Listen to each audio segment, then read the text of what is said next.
இத்தனை ஆண்டு கால விடுதலை சிறுத்தைகளுடைய உழைப்பு அமைச்சரவையில் இடம் கிடைத்திருக்கு.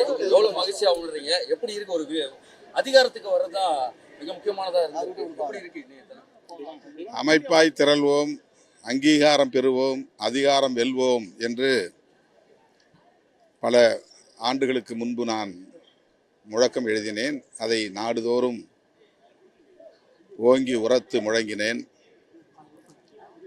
விடுதலை சிறுத்தைகள் கட்சி ஒரு அரசியல் சக்தியாக பரிணாமம் பெற்று அங்கீகரிக்கப்பட்ட ஒரு அரசியல் கட்சியாகவும் வலுப்பெற்று இன்றைக்கு ஆட்சி அதிகாரத்தில் பங்கு பெறும் நிலைக்கு உயர்ந்திருக்கிறது.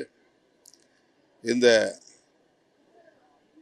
நிலையை எட்டுவதற்கு எல்லா வகையிலும் ஒத்துழைப்பு நல்கிய பொதுமக்களுக்கும்,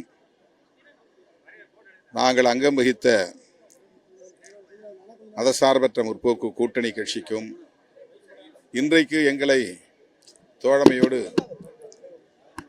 மதசார்பற்ற ஒரு அரசை அமைக்க வேண்டும் என்கிற நோக்கத்தோடு காங்கிரஸ், இடதுசாரிகள், விடுதலை சிறுத்தைகள், இஸ்லாமிய முஸ்லீம் லீக் ஆகிய கட்சிகளின் ஆதரவை வெளிப்படையாக கேட்டு பெற்று அதிகாரத்தை பகிர்ந்தளித்திருக்கிற தாவேகா தலைவர், தமிழ்நாடு முதல்வர் விஜய் அவர்களுக்கும், திரு ஜோசப் விஜய் அவர்களுக்கும் எமது நன்றியை உரித்தாக்கிக் கொள்கிறோம்.